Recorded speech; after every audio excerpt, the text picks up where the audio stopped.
eterno de ti, solamente hacer justicia y amar misericordia y humillarte ante tu Elohim. Eso estaba escrito aquí, ¿no? En el capítulo 6. ¿Qué cosa lo que el Todopoderoso pide de nosotros? Pues en aquella época los hebreos se presentaban con mucho, ¿cómo se puede decir? Mucha religiosidad, mucha sacrificio, obras, todas las cosas hacían, todas las cosas se presentaban, pero su corazón no tenía decidido a servir al Todopoderoso. En su corazón no había, ¿cómo se puede decir?, el seguir la voluntad del Padre. Solamente les interesaba que la gente diga que estaban haciendo bien las cosas, que aparentar que estaban haciendo bien ante las personas, pero en el fondo, atrás, estaban haciendo lo que su deseo quería. Entonces, el Todopoderoso le dice que 3 cosas quiere que ellos presenten ante Él. ¿Cuáles eran esas 3 cosas? Ahí dice. Primero, justicia. ¿Qué es justicia? Hacer lo correcto. No hacer cosas que dañe o perjudique a otra persona. En el caso de los líderes, que muchas veces usaban su poder para aprovecharse de los demás. En el caso de los religiosos también, utilizaban la palabra para engañar, mentir. Y después, misericordia, ¿no? Amar y misericordia. Amar es servicio, tener cuidado de los demás. Y misericordia es darle oportunidad a esa persona que necesita. Darle oportunidad a esa persona que está en aflicción en su vida. Darle una oportunidad más. Y finalmente, humillarte ante tu Elohim. Y eso hoy estuvimos hablando cuando tocábamos Eclesiastés. En Eclesiastés sale qué era más bueno, el lugar de banquete o el lugar de luto. ¿Qué era más bueno? El lugar de luto. ¿Por qué el lugar de luto era más bueno? Dice ahí porque eso va a poner en su corazón. Eso va a poner en su corazón y el que vive va a entender que un día mi destino va a ser así. Y el lugar de banquete donde hay alegría, fiesta, diversión, te hace olvidar de la realidad. Entonces muchas veces luego se dice, mejor divertirte para olvidarte de tus penas, ¿no? Pero la idea es que no es que el Todopoderoso quiere que andemos en amargura ni en tristeza. Lo que pasa que cuando una persona no entiende su final, no entiende su ser, se olvida de los demás y se vuelve altanero y orgulloso.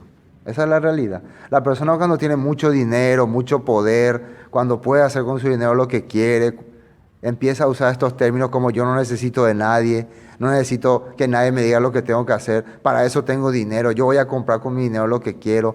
Empieza a utilizar esos términos. Empieza a pensar que es la persona más poderosa que hay. Entonces, ya le menosprecia a los demás. Entonces, ¿cómo sería humillarte ante tu Elohim? ¿Cómo vos te vas a humillar ante tu Elohim? No es, yo hoy expliqué que primero uno tiene que reconocer ante Dios, ante Elohim, que está mal. Cuando uno hace su oración, siempre hacemos la oración, reconocer, me equivoqué, hice mal estas cosas, no era así como tenía que comportarme, de esta manera no tenía que actuar. Una vez que una persona reconoce esas cosas, entonces puede venir a humillarse ante otra persona. Es duro y difícil reconocer ante otras personas que nos equivocamos. Es duro y difícil. Pero si uno ante el Todopoderoso reconoce que se equivocó, sí, que en tu oración vas a decir, sí, Señor, la verdad me equivoqué, yo hoy le fallé a Roberto, yo no tenía que haberle tratado así, yo hice mal.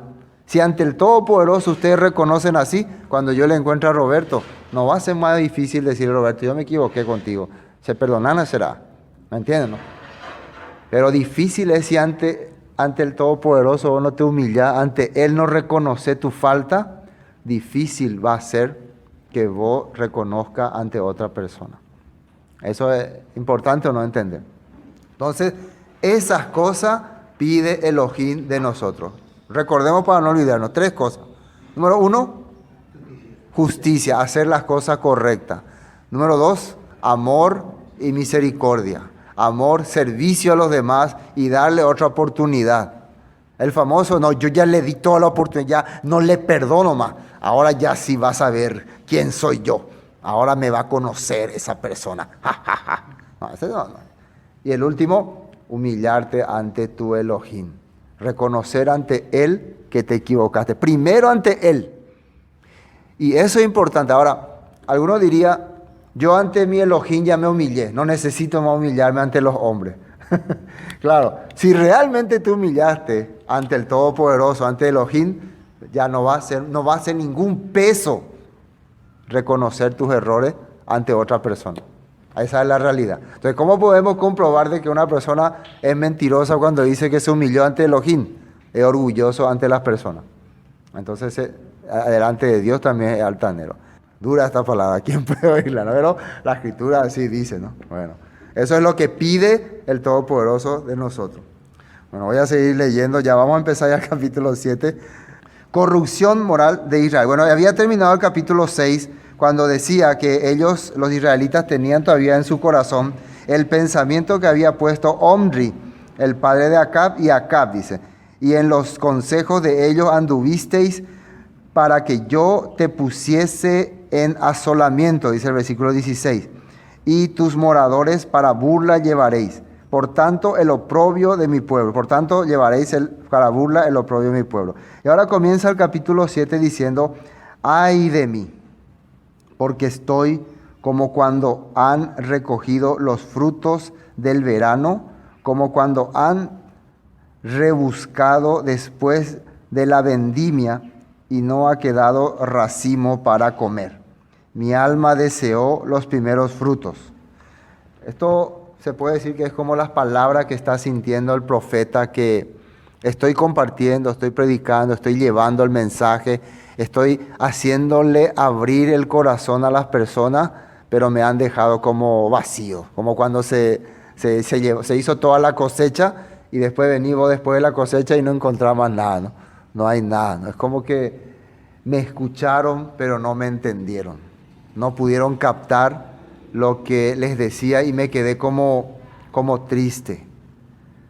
Choca y pesa cuando la gente, o sea, el pueblo, escucha un mensaje, pero como dicen la tradición, o sea, como dicen el dicho común, no me interesa ni un pollo lo que está diciendo. Yo voy a hacer lo que quiero. Entonces te deja como vacío esa expresión. Después, faltó el misericordioso de la tierra, y ninguno hay recto entre los hombres. Todos acechan por sangre, cada cual arma red a su hermano. Para completar la maldad con sus manos, el príncipe demanda y el juez juzga por recompensa. Y el grande habla el antojo de su alma y lo confirma. Entonces, están viviendo deseando muerte, deseando el mal a otra persona. Cuando le agarra a ese tipo, le voy a matar. Están teniendo ese deseo de venganza, de ira, de... Como ustedes ven la sociedad ahora, cuando una persona tiene un problema con alguien, quiere solucionarlo a machetazos, a balazos, a cuchillazos, ¿verdad? A armas o a tongazos, como diríamos nosotros. Y muchas veces hasta darle la muerte a una persona. Ese es el deseo hoy por hoy, la venganza. Y también los líderes, las autoridades, hacen la justicia, hacen lo que corresponde, pero por ganancias, por dinero. Esa es la realidad de mi pueblo en este tiempo. Eso es lo que Miqueas está viendo en este capítulo 7. Versículo 4. El mejor de ellos es como el espino, y el más recto como zarzal. El día de tu castigo viene El que anunciaron tus atalayas, ahora será su confusión.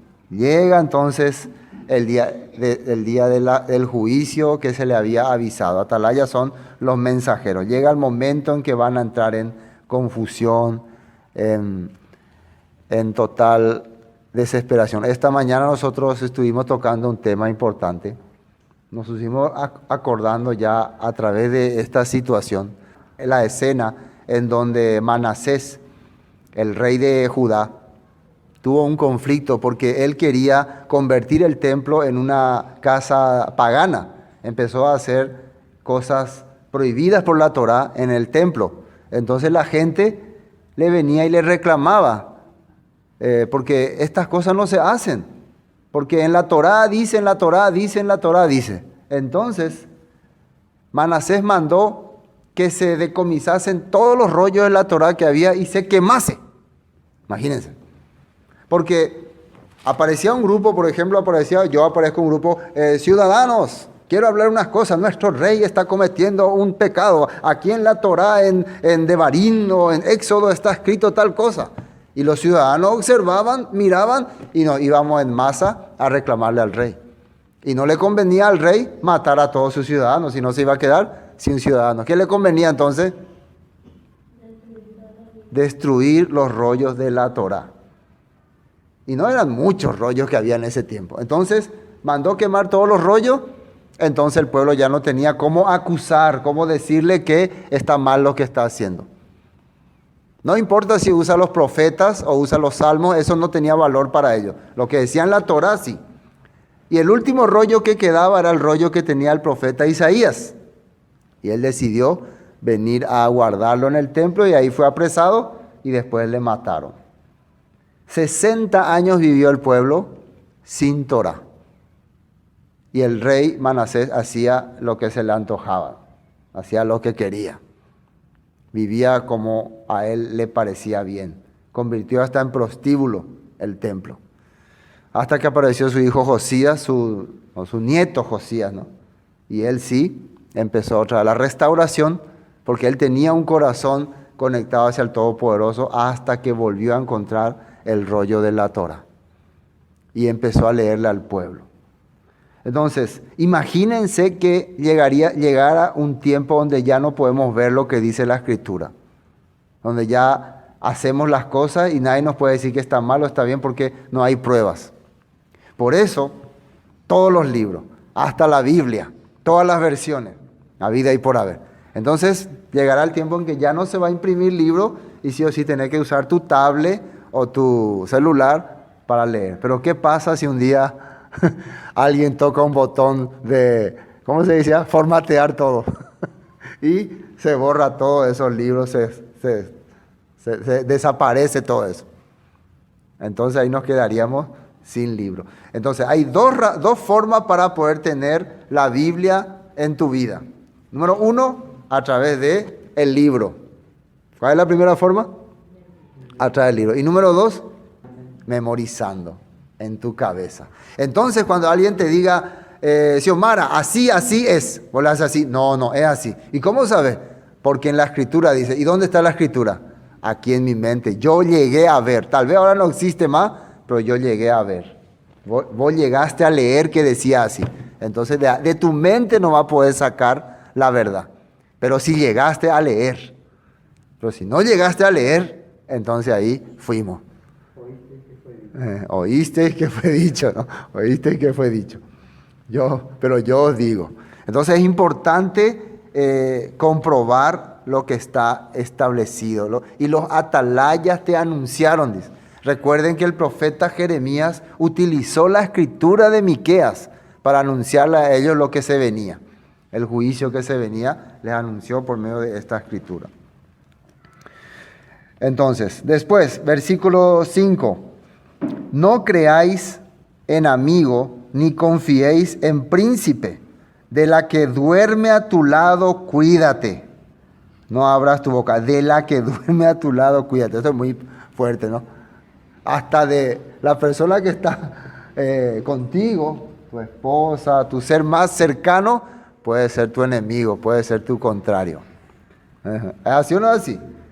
ocurrirá, en los tiempos futuros ocurrirá. No vas a saber quién es el que está. Recuerden que quién le hacía pecar a Salomón. O sea, ¿quién le hizo pecar a Salomón? ¿Quién dice la escritura que le hizo pecar a Salomón? Sus mujeres, ¿no? Le desviaron su corazón, dice, para que él adorase a dioses falsos. Y también al rey Acab. ¿Qué dice el rey Acab? Que él fue uno de los reyes peores que tuvo el país de Israel. ¿Por qué? Dice ahí, porque su mujer Jezabel le incitaba, dice. Parecía que era su flor, su dulzura, pero había sido su espina. Él no se está dando cuenta. Y muchas veces ha ocurrido así. Entonces la escritura nos habla. Para los tiempos finales, esa persona que parece la más confianza te va a estar metiendo ideas raras. Por eso uno tiene que estar preparado.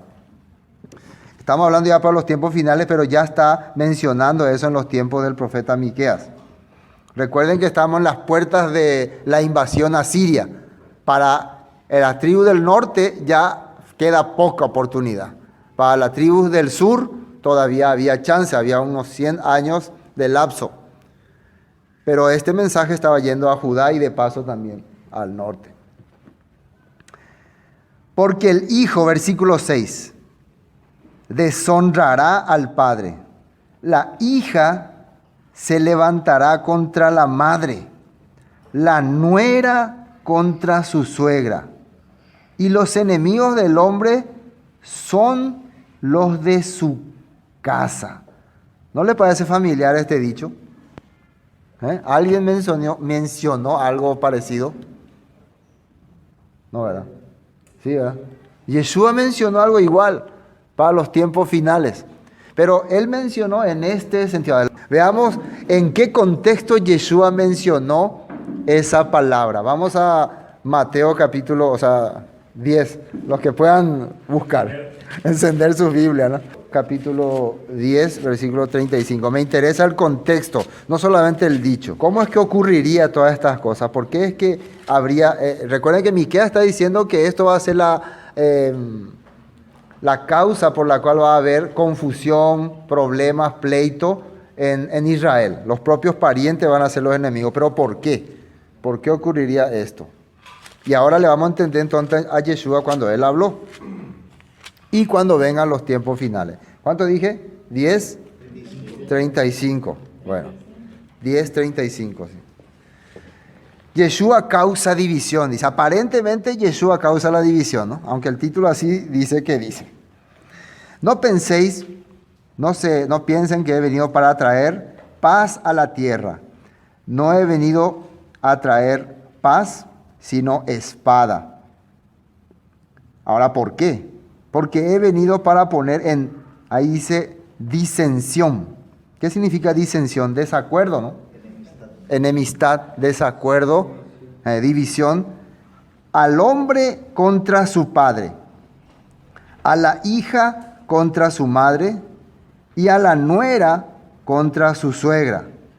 Y los enemigos del hombre serán los de su casa. Hasta ahí es la misma palabra que dijo Miqueas, ¿no? Pero acá Yeshua está poniendo como que por mi causa ocurrirían estas cosas. Pero en los tiempos de Miqueas, ¿cuál era la causa? La injusticia, también la falta de amor, la falta de humildad ante Elohim. ¿Y qué es lo que vimos que estaban haciendo ellos? Estaban adorando, estaban siguiendo las enseñanzas de Baal, la enseñanza de Omri, de Acab. O sea, la causa por la cual había división en el pueblo de Israel era el que no estaban siguiendo lo que la Torá dice. No sé si me captan. El dejarle la enseñanza de la Torá estaba produciendo división. Pero acá parece que Yeshua es lo que trae la división, ¿no?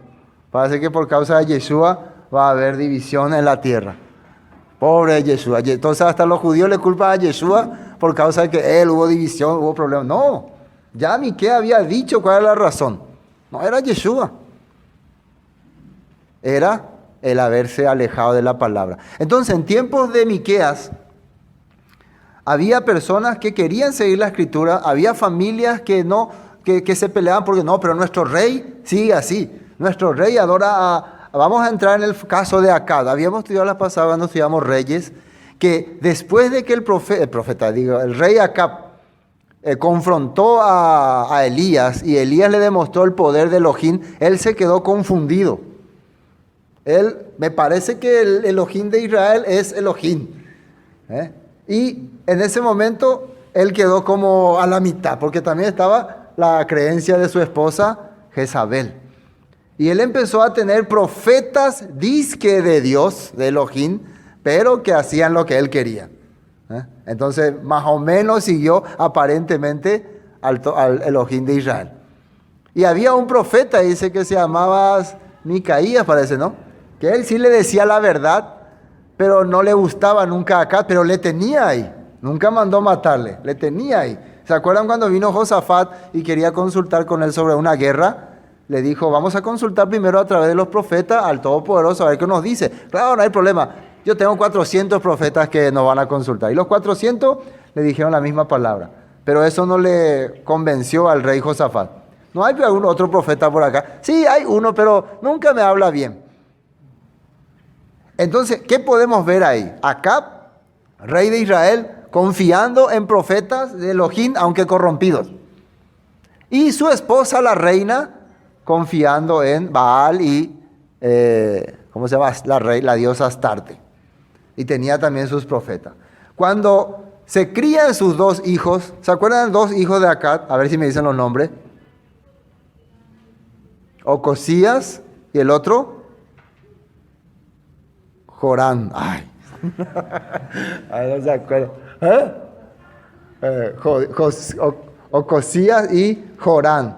Ocosías fue el primero rey y tuvo un accidente. ¿Se acuerdan que se cayó de su terraza? ¿Y a quién mandó buscar para que le diga cómo se solucionará su problema? ¿A quién mandó buscar? Al dios de Ecrón, dice Baal-Zebú. Directamente se fue a buscar a los dioses paganos de sus padres, o sea, de su madre, la reina Jezabel. Para aquel entonces, Ocosías estaba más pegado a su mamá que a su papá. En el caso de Jorán, él estaba más pegado a su papá, por eso Jorán era así también, medio tibio. Si ustedes analizan la vida de Jorán, él también un poco le escuchaba a Elías, un poco le escuchaba a Eliseo, un poco era rebelde, un poco. Pero ¿quién era ese?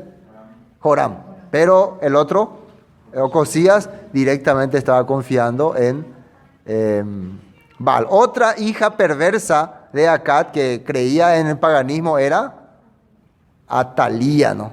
Atalía también era una diosa, una princesa pagana. Entonces, ahí en la familia ya vemos nosotros conflictos, en esa misma familia.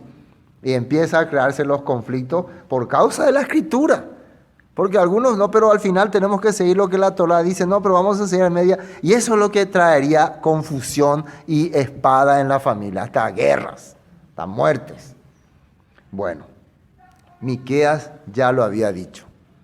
Yeshua lo estaba confirmando.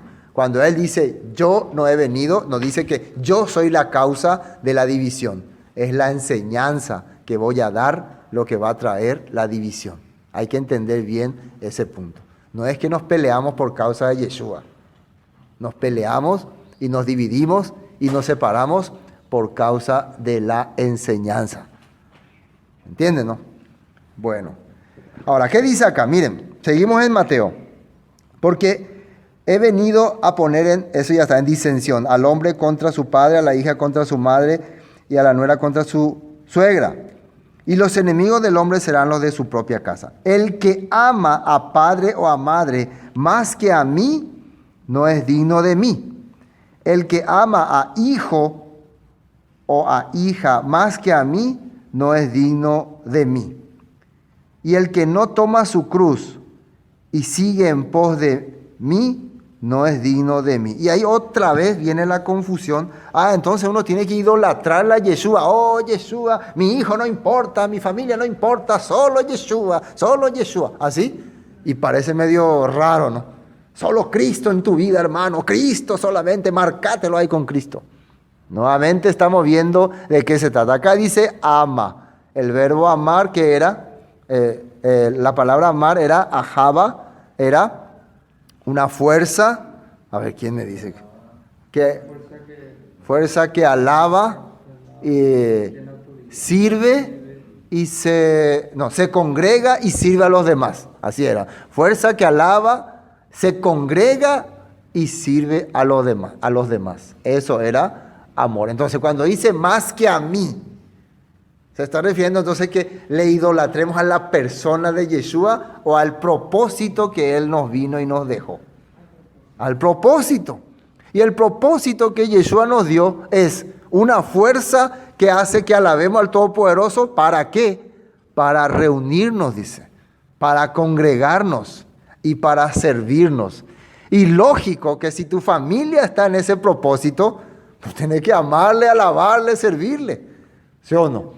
Ahora, si tu familia te quiere impedir realizar ese propósito, ¿cómo puedes seguirle? Ahora, ¿qué propósito tu familia te impediría seguir? Número 1, alabarle al Todopoderoso.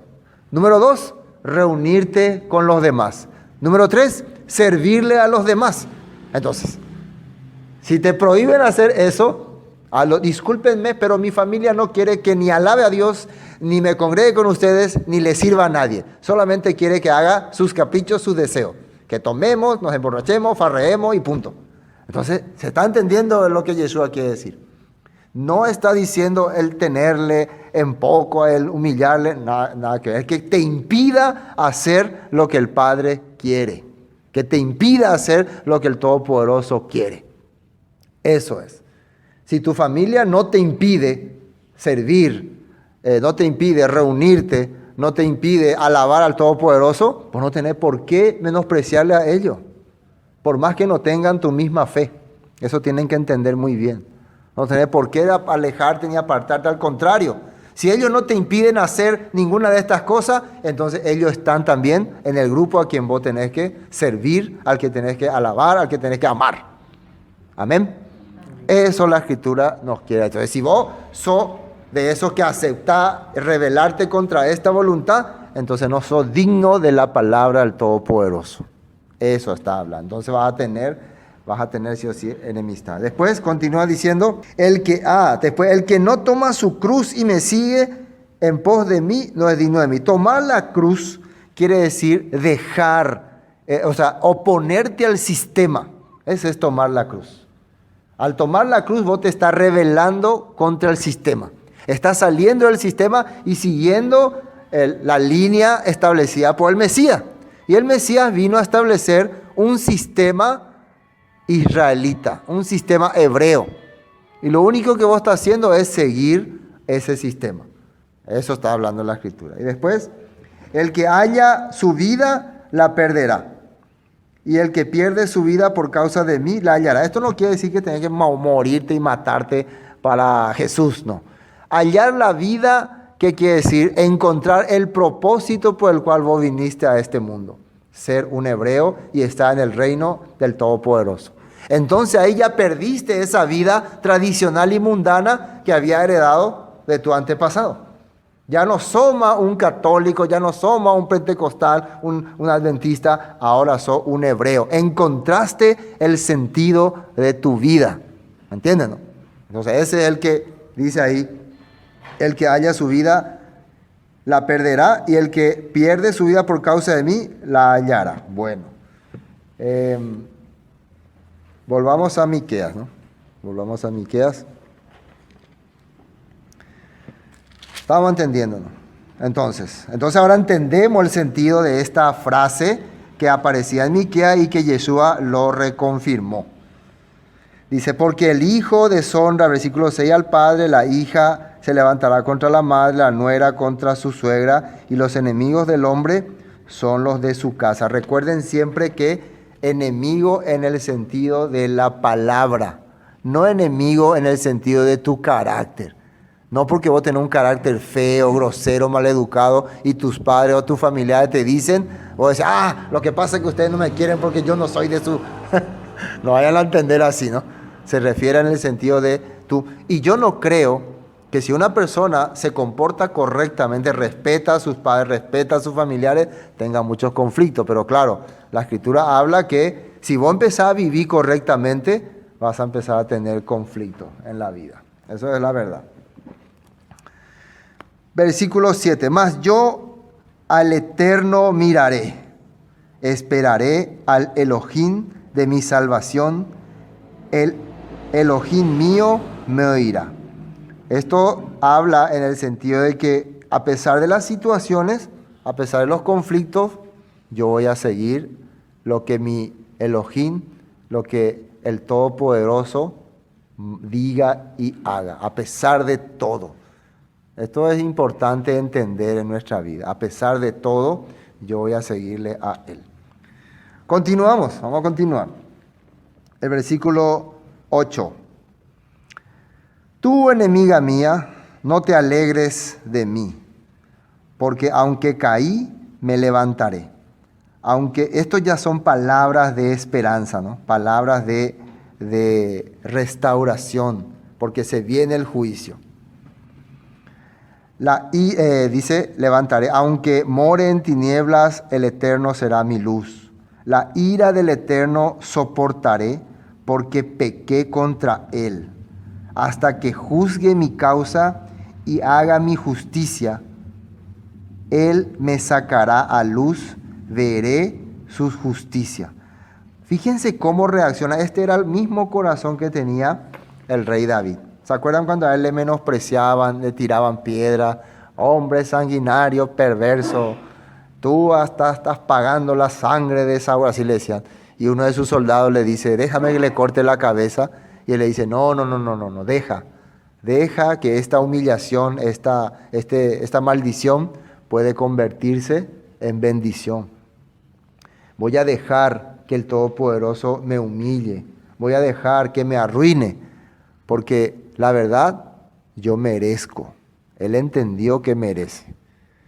Cuando yo reconozco que las cosas me pasan, porque muchas veces yo no quiero reconocer el famoso, ¿por qué? ¿Por qué me ocurren estas cosas? Pero si profundizo en mi vida, me voy a dar cuenta que muchas veces no hice lo correcto. Fui injusto con los demás y el Todopoderoso me quiere purificar nada más. Si yo acepto, reconozco mis faltas y mis errores, tarde o temprano voy a salir otra vez a luz. Él me va a restaurar fuertemente. Personalmente hablando, cada uno. No es ante la gente. No es querer agradarle a una persona. No es simplemente humillarse ante las personas para que esa persona te trate bien otra vez. Es quedar bien ante tu Creador, ante el Todopoderoso, ante Él, que vos te sientas tranquilo, seguro, confiado. Experimentando más esa humillación. Eso es importante entender. Después, y mi enemiga lo verá y la cubrirá vergüenza, la que me decía, ¿dónde está el Eterno tu Elohim? Mis ojos la verán, ahora será hollada como lodo en las calles. Viene el día en que se edificarán tus muros, aquel día se extenderán los límites. En ese día vendrá hasta ti desde Asiria y las ciudades fortificadas, y desde las ciudades fortificadas hasta el río, y de mar a mar, y de monte a monte. Y será asolada la tierra a causa de sus moradores, por el fruto de sus obras. Este es el juicio que viene contra Samaria y contra Jerusalén. Va a venir un asolamiento, una persecución, una disciplina. Recuerden que antes de eso ya le dijo, aceptá, reconoce, entendé este juicio y el Todopoderoso te va a dar otra vez luz. Pero si vos empezás a decir, ¿por qué Dios injusto? No, ¿por qué no interrumpiste este juicio? Renuncio a Dios. Entonces nunca vas a ver esa luz. En medio de la tribulación, en medio de los conflictos, reconozcamos que era porque nuestra sociedad o nuestro país o nuestra comunidad vivía así. Y entonces vamos a ser ese remanente que va a ser restaurado. Amén. Bueno. Continúa. Versículo 14, Miqueas 7:14. Apacienta tu pueblo con tu callado, el rebaño de tu heredad. Después del juicio ya se está hablando de eso. Después que ya decretó que va a ser asolada Israel, decretó que va a venir juicio contra Samaria, contra Jerusalén. ¿Qué le habla? Apacienta tu pueblo con tu callado, el rebaño de tu heredad, que mora solo en las montañas, en campo fértil. Busque pastos en Basán y Galaad, porque como en el tiempo pasado, yo les mostraré, versículo 15, maravillas, como el día que saliste de Egipto. Las naciones, fíjense bien lo que dice acá, verán y se avergonzarán de todo su poderío, pondrán la mano sobre su boca, ensordecerán sus oídos. Viene el momento en que se va a hacer restauración. Yo estoy creyendo que estos son esos tiempos ya establecidos por la Escritura. Porque mucha gente, imagínense, muchos en la cristiandad tradicional se están sorprendiendo del cambio que está habiendo cuando muchos empiezan a regresar a las raíces de la fe, a entender la restauración. Escuché ya muchos estudios de pastores que están entrando ahora en las raíces de la fe, ¿no? Y me sorprende, ¿no?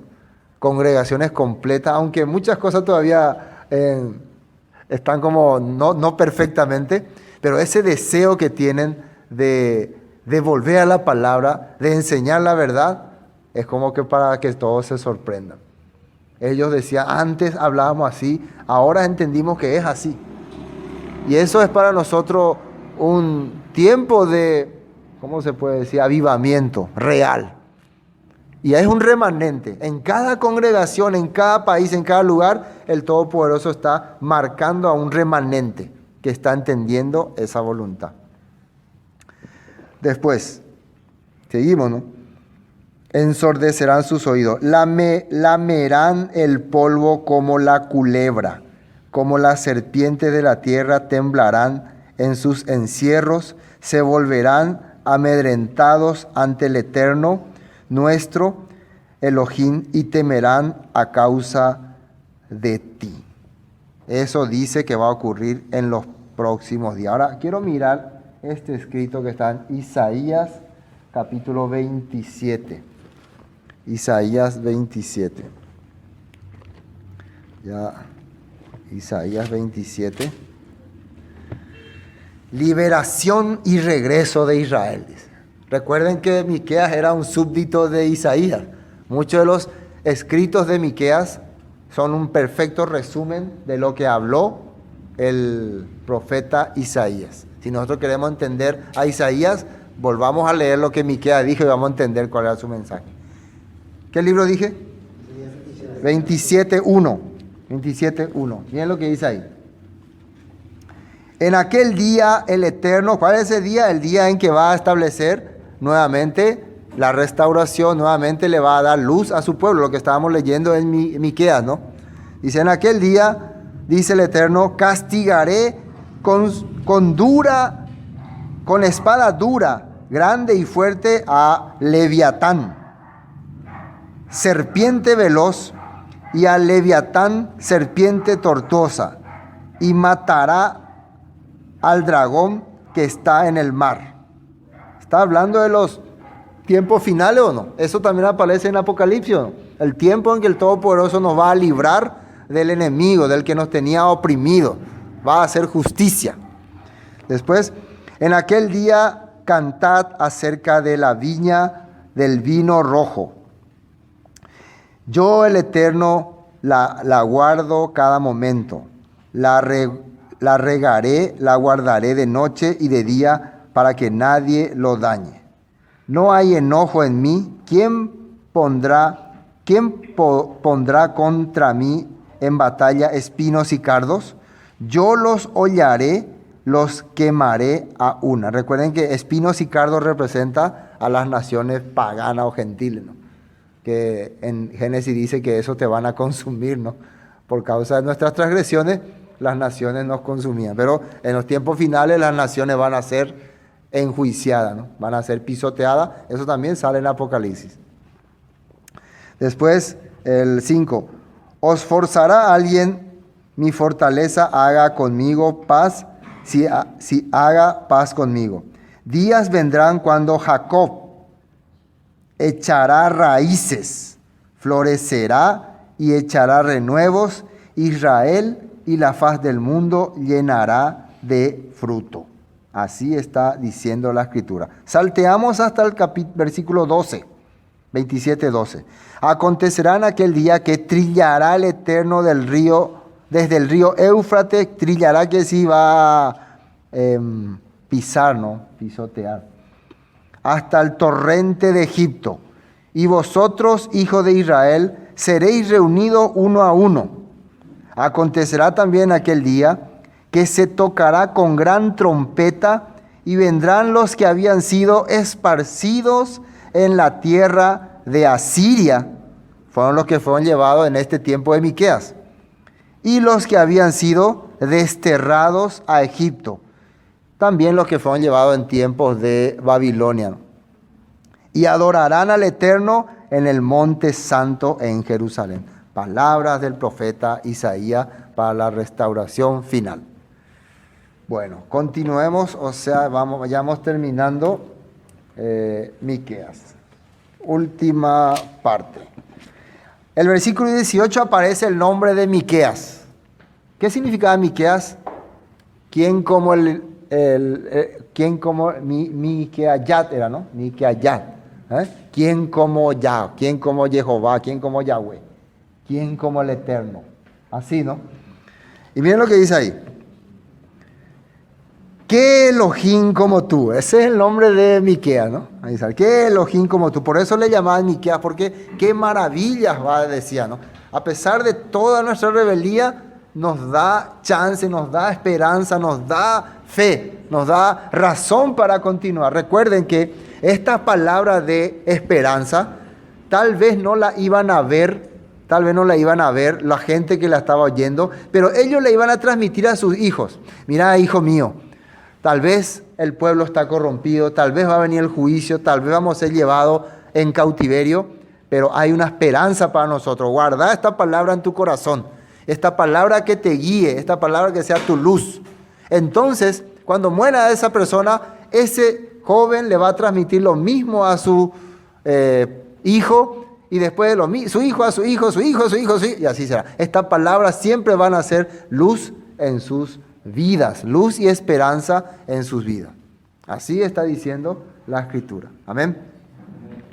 Bueno, continuemos. ¿Quién como Elohim, quién como tú, que perdona la maldad y olvida el pecado? Fíjense, ¿qué es lo que le sorprende a la gente de esta época? Que el Todopoderoso va a tener otra vez razón para darnos vida.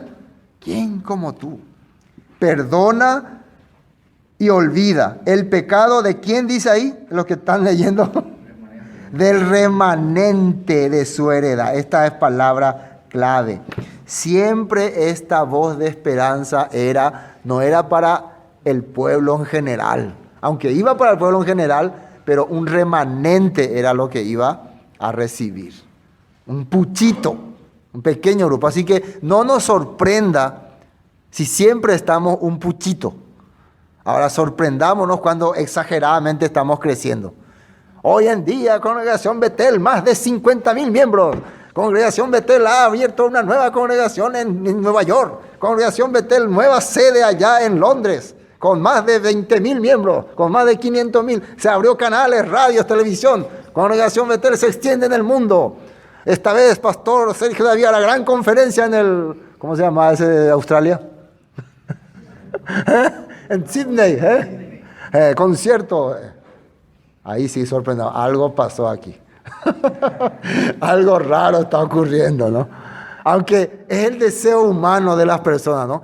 Prosperar, crecer, tener poder. Pero eso no es lo que funcionaba acá. Siempre era un puchito. Siempre era ese pequeño grupo. ¿Se acuerdan que decía hoy que era mejor la buena fama que el buen ungüento. La buena fama no significa poder ni asombro. Significa que puedan hablar bien de vos. Que tenga el buen testimonio que la buena apariencia. Esa sería la interpretación correcta. Es mejor el buen testimonio que la buena pinta, que la buena apariencia. Que vos usás una pinta de superpoderoso, pero no tenés un buen testimonio. No hay buen testimonio de tu vida.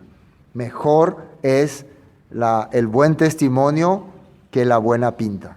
No importa si no aparentamos que somos nada, si parece que no tenemos nada, parece que nuestra congregación fracasa, que está arruinada, no importa. Pero mientras tengamos buen testimonio, eso tiene poder allá en el cielo. Amén. Eso es lo que al Todopoderoso le importa. Bueno, entonces remanente de su heredad. No retuvo para siempre su enojo, dice. Porque, miren esta palabra, márquenlo si pueden. Porque se deleita en misericordia. Se deleita. ¿Qué se deleita? Disfruta. Estaba hablando del Todopoderoso. Perdona nuestro pecado y dice que Él se siente feliz cuando le da otra vez otra oportunidad al miserable, al malvado, a ese que pecó contra Él, a ese que menospreció su nombre. Pero cuando le ve arrepentido, cuando le ve que está con ganas de volver a ser restaurado, el Todopoderoso se sacia. Ahora vamos a identificar a nosotros.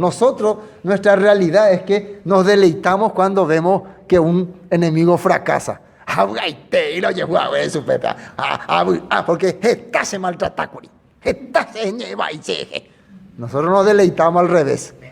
Me hallo que le pase esa cosa porque pesa hoy. Aunque intentamos, ¿no? Intentamos ser misericordiosos, pero muchas veces no nos sale. Muchas veces no nos queda otra, porque la palabra nos exige tener misericordia a los demás. La palabra nos exige perdonarle a los demás. Y bueno, la palabra me exige. Pero el Todopoderoso no es así. Él se deleita, Él se goza cuando puede perdonar a los malvados. Cuando puede ver que ese que vivía corrompidamente puede cambiar. Él se deleita. Esa es su realidad. Tenemos que entender, esta es la realidad del Todopoderoso. No es nuestra realidad. Por eso es que podemos agradecer que Él es nuestro Elohim. Porque si nosotros fuéramos Elohim, ya el mundo estaba frito.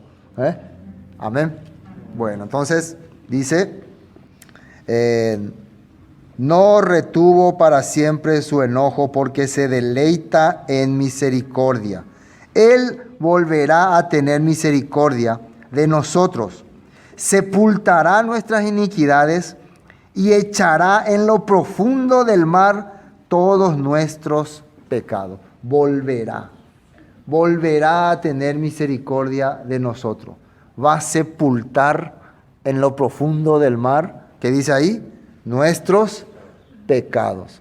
Es una clara representación de los tiempos de restauración, de lo que vino a hacer Yeshua y lo que está ocurriendo en este tiempo. Para que nosotros entendamos el plan de salvación del Todopoderoso, primero tenemos que entender que Yeshua vino a cargar nuestros pecados y a llevarlo, ¿no? Él es el Cordero de Dios que quita el pecado del mundo. Con eso comienza la restauración. Entonces, cuando Miqueas estaba hablando para tiempo futuro, ¿para quién estaba hablando? Para el pueblo de Israel. Entonces, ¿quién es el que aceptó a Yeshua como su Salvador? Los cristianos, no, los hebreos, los israelitas son los que le aceptaron como su Salvador. No, pastor, los cristianos, los católicos, ellos no le aceptaron como su Salvador. Ellos sí, verdaderamente, le están idolatrando a un personaje. No están entendiendo el plan profético del Todopoderoso. Amén. Bueno. Continúo. ¿Dónde me quedé? 19. Él volverá a tener misericordia de nosotros, sepultará nuestras iniquidades y echará en lo profundo del mar todos nuestros pecados. Entonces cuando uno lee Miqueas, puede pensar que está hablando, no, pero este Antiguo Testamento, esto ya no es para nosotros. ¿Quién va a perdonar todos nuestros pecados? ¿Quién va a sepultar todos nuestros pecados? ¿De quién está hablando Miqueas? De Yeshua. Entonces, ¿a quién le está hablando Miqueas aquí? Al remanente de Israel. ¿De qué pecado le está hablando? De haber hecho lo que la Torá decía que no hay que hacer. Entonces, clarito la Escritura nos habla que la restauración comienza con Yeshua viniendo a este mundo, trayendo el mensaje de buenas nuevas, el Evangelio. El tiempo se ha cumplido, arrepentíos y creed en el Evangelio. El reino de los cielos se ha acercado. Clarito está diciendo la palabra. Ahora, cumplirás la verdad, versículo 20, a Jacob y a Abraham. Ahí está la clave. ¿A quién le va a cumplir la verdad? A Jacob y a Abraham. La misericordia que juraste a nuestros padres desde tiempos antiguos. El perdón del pecado, la restauración, la vida eterna, se le juró a nuestros padres desde tiempos antiguos, desde tiempos remotos. No es algo nuevo que apareció en la cristiandad. Ahora veamos lo que Yeshua les dijo a sus discípulos cuando resucitó. Lucas capítulo 24. Lucas capítulo 24. Creo que este capítulo está bien claro, no de Miqueas. Lucas capítulo 24.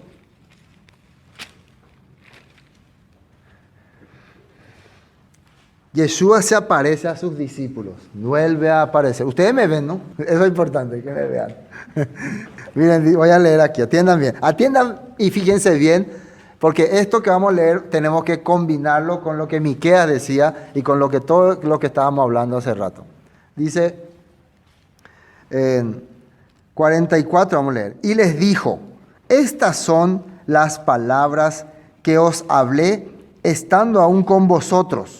Recuerden lo que Miqueas dijo, no se olviden. Al leer esto, recuerden lo que Miqueas dijo. Las palabras que os hablé estando aún con vosotros, que era necesario que se cumpliese todo lo que está escrito de mí en la ley de Moisés, en los profetas y en los salmos. Y ahora cuando nosotros recordamos lo que Miqueas dijo, Miqueas habló de que alguien iba a cargar nuestros pecados y nos iba a perdonar y nos iba a restaurar conforme a la misericordia que se le juró a Jacob y a Abraham. ¿Sí o no? Entonces, ese alguien, ¿quién será? Yeshua. Y ahora le está confirmando a sus discípulos. ¿Por qué? Porque en aquel tiempo ya estaban viviendo ellos totalmente en confusión. Ellos no entendían más qué es lo que tenía que venir a hacer el Mesías. Para ellos el Mesías tenía que venir a darle de garrotazo a los romanos y liberar al pueblo y establecer un reino. Eso para ellos era el Mesías. No, el Mesías tenía que venir a quitar el pecado. Muy bien, muy bien. Está atento ese niño. Quitar el pecado para comenzar la restauración. Y después establecer su reino. Eso estaba escrito en Moisés, en los profetas y en los salmos.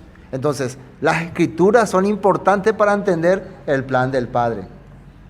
Después dice, y esto es la palabra que os hablé estando aún con vosotros, que era necesario que se cumpliese todo lo que está escrito de mí en la Torá, en la ley de Moisés, en los profetas y en los salmos. Entonces, les abrió el entendimiento para que comprendiesen las escrituras.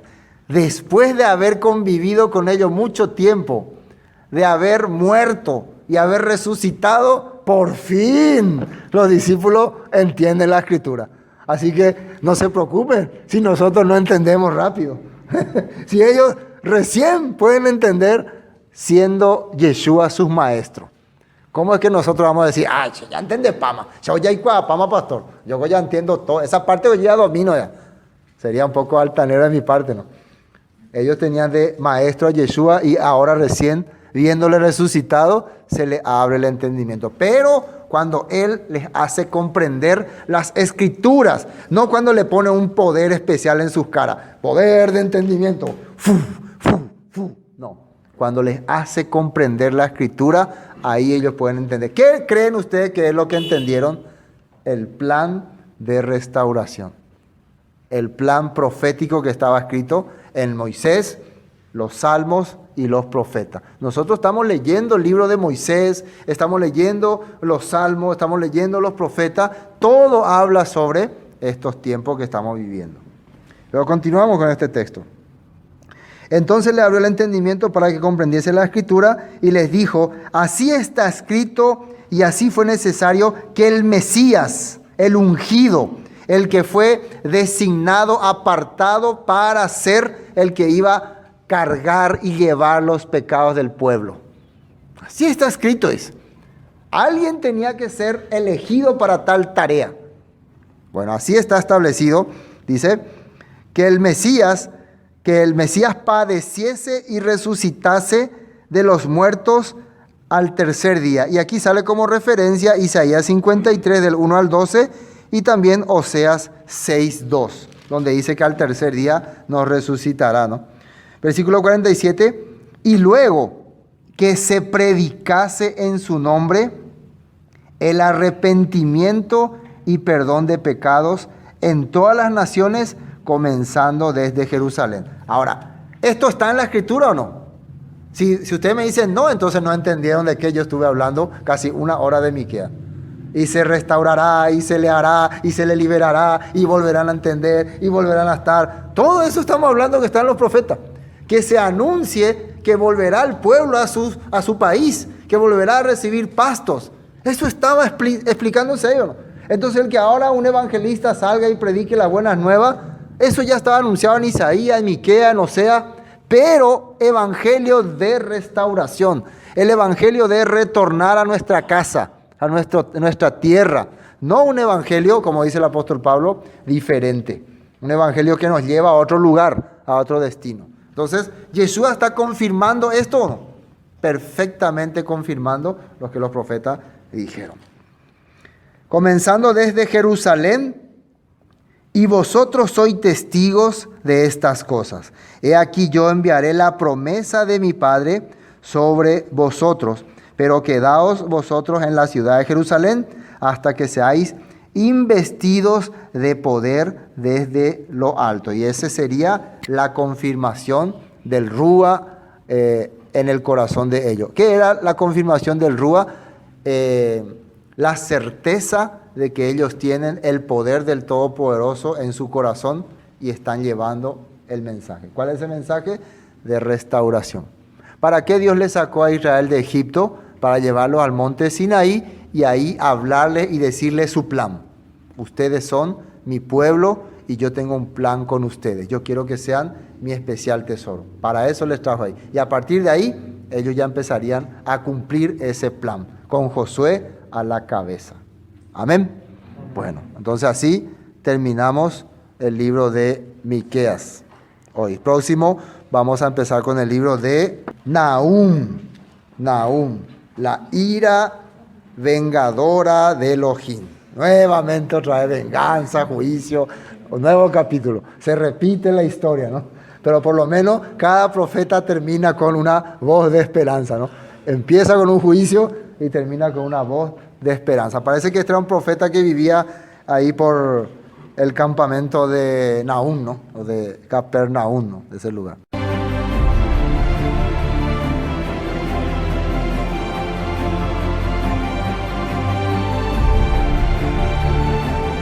Esto fue Palabras de Vida Eterna, con el estudio del libro de Miqueas. Le deseamos bendiciones y hasta pronto.